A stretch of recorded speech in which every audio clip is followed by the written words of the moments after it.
নমস্কার, আমি জয়িতা। আজকে কোনো ডেইলি ব্লগ নিয়ে আসিনি। আজকে চলে এসেছি কিছু কিচেন টিপস নিয়ে। প্রথমেই বলে রাখি একটি কথা, এই যে শীতকালে যে আমরা আলু ব্যবহার করি, এই আলুতে যদি আমরা অনেক সময় শীতের যে ছোকলাটা সেটা তো আমরা এমনিই তুলে দিই হাত দিয়ে ঘষে ঘষে বা বটির পেছন দিক থেকে, কিন্তু এইরকমভাবে যদি পুরনো আলুর মতন এরকম ছোকলা যদি আমরা তুলি তাহলে কিন্তু আলুটা খুব ভালো সেদ্ধ হয়। এরপরে চলে আসছি টিপস নাম্বার 1-এ। তো আমরা যারা গৃহিণীরা বঁটি ব্যবহার করি, অনেকেই ছুরি ব্যবহার করেন, কিন্তু অনেক সময় তো বঁটি আমাদের ব্যবহার করতে হয়। তখন এই বুড়ো আঙুলটা কিছু কুচানোর সময় একটা কেমন কাটা কাটা দাগ চলে আসে। তো আমরা যদি এইরকম একটা প্লাস্টিক যদি বেঁধে নিই তাহলে কিন্তু প্রয়োজন হলে দুটো আঙুলেই, তাহলে কিন্তু এই যে কুচোনোর সময় যে একটা দাগ হয় সেটা কিন্তু আমরা অনায়াসেই সেটাকে অ্যাভয়েড করতে পারি। আঙুলগুলো কিন্তু আমাদের অনেক সেফ ভালো থাকে। টিপসটা কেমন লাগলো অবশ্যই জানাবেন। আমি খুব ভালো ফল পেয়েছি, তাই আপনাদের উপকারে জানালাম। এবারে চলে এলাম টিপস নাম্বার 2-তে। মুসুরির ডাল রান্না করতে আমাদের অনেকেরই খুব সময় লাগে। তো ডালটা যদি আমরা আগের দিন রাতের বেলা বা কয়েক ঘন্টা আগে যদি একটু ভিজিয়ে রাখতে পারি তাহলে কিন্তু ডালটা খুব ভালো তাড়াতাড়ি সেদ্ধ হয়ে যায়। ভিডিওগুলো ভালো লাগলে অবশ্যই সাবস্ক্রাইব করে রাখতে পারেন চ্যানেলটি, আর আমার একটু পাশে থাকবেন, সাপোর্ট করবেন। আর চাইলে আত্মীয় স্বজন চেনা পরিচিতর মধ্যে শেয়ারও করতে পারেন, আর একটা ছোট্ট লাইক দিয়ে আমাকে একটু মোটিভেট করবেন।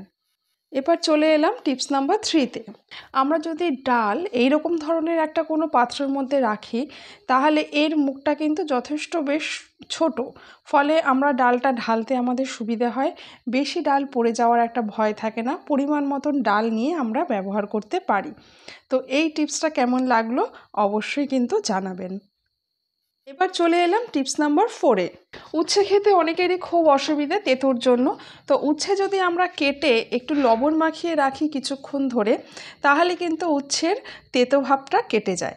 এবারে আপনারা বলতেই পারেন যে পুষ্টিগুণের কথা, তো যারা পুষ্টিগুণের কথা ভাববেন তারা অবশ্যই স্কিপ করে যাবেন, আর যারা তেঁতোর কথা ভাববেন তারা টিপসটি ফলো করলে অবশ্যই উপকার পাবেন। এইভাবে ফ্রিজেও সংরক্ষণ করে রাখা যায়। এবার চলে এলাম টিপস নাম্বার 5-এ। শাক আমরা কেটে ভালো করে ধুয়ে একটু জল ঝরিয়ে শুকিয়ে নিয়ে যদি এরকম বক্স করে আমরা ফ্রিজে রাখি তাহলে কিন্তু এটা অনেক দিন পর্যন্ত সংরক্ষণ করে রাখা যায়। আর যদি এমনি প্লাস্টিকে রাখি তাহলে কিন্তু ব্যাপারটা অনেকটা হেজে গিয়ে এটা নষ্ট হয়ে যাওয়ার মতন থাকে। আর যে কোনো সবজি, এই যে আমরা এরকম ব্রোকলি, ফুলকপি, যে কোনো সবজি কেটে আমরা বক্সের মধ্যে কিন্তু অনেক দিন পর্যন্ত ফ্রিজে সংরক্ষণ করে রাখতে পারবো। তাতে কি হয়, আমাদের তাড়াহুড়োর সময় রান্নার সময় অনেক সুবিধেও হয়, ফলে অনেকটা সময়ও বাঁচে, আর সেই সময়টা আমরা অন্য কোনো কাজে ব্যয় করতে পারি। এরকমভাবে বক্সে করে অনায়াসেই যে কোনো জিনিস আমরা ফ্রিজে রাখতে পারি। এরপরে আমরা চলে আসছি 6 নম্বর টিপসে। এই যে একটা পাত্রের মধ্যে একটু হালকা উষ্ণ গরম জল নিয়ে তার মধ্যে একটু লবণ দিতে হবে। লবণ দিয়ে এবার এই ফুলকপিটা তার মধ্যে যদি আমরা ভিজিয়ে চুবিয়ে রাখি তাহলে কিন্তু তার মধ্যে যে পোকামাকড়গুলো থাকে সেগুলো কিন্তু অনায়াসে বেরিয়ে আসে। হয়তো আপনারা অনেকেই জানেন, তবুও যদি আমি টিপসটা বললাম হতেই পারে কারোর কাজে লাগতেই পারে, তাই আমি উপকারের জন্য একটু জানালাম। এরপর আসছি 7 নম্বর টিপসে। লঙ্কা ধুয়ে ভালো করে একটু শুকিয়ে নিয়ে যদি আমরা এরকম টিস্যু পেপারের মধ্যে বক্সে করে এরকমভাবে রাখি তাহলে কিন্তু ভালো অনেক দিন পর্যন্ত তাজা থাকবে। আর যদি প্লাস্টিকে করে রাখি তাহলে কিন্তু জিনিসটা একটু পচে নষ্ট হয়ে যাওয়ার ভয়টা থাকে। 8 নম্বর টিপসের কথা এবার বলি। ডিম আমরা যখন সেদ্ধ করি তখন যদি একটা বড় পাত্রের মধ্যে দিয়ে সেদ্ধ করি তাহলে কিন্তু অনেকটা সময়ও লাগে, জায়গাও লাগে, গ্যাসও নষ্ট হয়। এরকম একটা ছোটো পাত্রে যদি আমরা ডিমটা সেদ্ধ করি তাহলে কিন্তু আমাদের সব দিক থেকেই অপচয় বন্ধ হয়।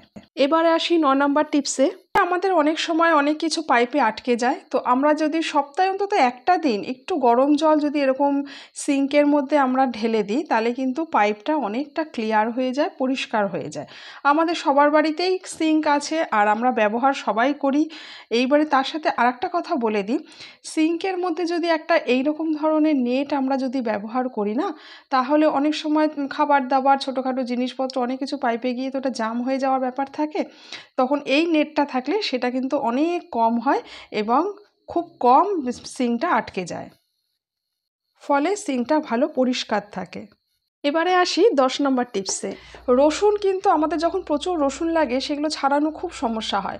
তখন একটা গেঞ্জি কাপড়ের মধ্যে এরকম রসুনটা নিয়ে তার উপরে আমি হামনদিস্তার নিয়েছি, এটা নোড়া দিয়েও করা যায়, শিল নোড়ার যে নোড়া, সেই নোড়া দিয়ে যদি ওপর থেকে একটু এরকমভাবে আস্তে আস্তে করে আমরা পিটাই বা বাড়ি দিই যাই বলি, তাহলে কিন্তু ভেতর থেকে আস্তে আস্তে রসুনের ছোলাগুলো কিন্তু খুব সহজেই অনায়াসে সেগুলো বেরিয়ে আসে। ফলে আমাদের অত কষ্ট করে রসুনটা ছুলতে হয় না, সময়ও অনেক বাঁচে, এনার্জিও অনেক বাঁচে।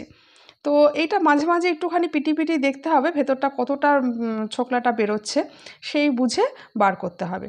খুব সহজ এবং অনায়াসেই ব্যাপারটা কিন্তু কাজটা করা যায়। এর ফলে প্রচুর রসুন একসাথে করে তাড়াতাড়ি ছাড়ানো যায়। এরপর বক্সে অনায়াসেই ফ্রিজে রেখে সংরক্ষণ করা যাবে। এরপরে এলাম 11 নম্বর টিপসে।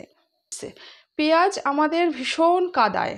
তো পেঁয়াজ যদি কিছুক্ষণ কয়েক ঘন্টা যদি আমরা জলে এইভাবে ভিজিয়ে রাখি, তারপরে পেঁয়াজটা কিন্তু ছাড়াতে আমাদের যতটা সহজ হয় ততটা কিন্তু চোখের জলও আমাদের ফেলে না এই পেঁয়াজ। একটা পেঁয়াজ কাটতে গেলে যতটা ঝাঁঝ লাগে, চোখের থেকে যতটা আমাদের জল বেরোয়, আমরা কাঁদতে থাকি, ততটা কিন্তু হয় না। আর পেঁয়াজ ছাড়ানোটাও অনেকটা সহজ হয়ে যায়। খুব সহজ পদ্ধতিতে পেঁয়াজগুলো, অনেক অনেক পেঁয়াজ এইভাবে ছাড়িয়ে ফ্রিজে আমরা বক্সে করে সংরক্ষণ করে রাখতে পারবো। টিপসগুলো কেমন লাগলো অবশ্যই জানাবেন। আর এবারে আর কান্নাকাটি হল্লাহাটির সময় গেছে। এবারে নিশ্চিন্তে নির্ভয় আমরা পেঁয়াজ ছাড়িয়ে এরকমভাবে বক্সে করে ফ্রিজে অনেক দিন পর্যন্ত সংরক্ষণ করতে পারবো এবং অনেকটা করে পেঁয়াজ খুব তাড়াতাড়ি ছাড়িয়ে ফেলতে পারবো। বলতে বলতে ভিডিওর একদম শেষ প্রান্তে চলে এলাম। তাহলে আজকে টিপস নিয়ে এই পর্যন্তই রাখছি। আবারও চলে আসবো নতুন ব্লগে। কেমন লাগলো অবশ্যই জানাবেন। সবাই ভালো থাকবেন। আবারও দেখা হবে।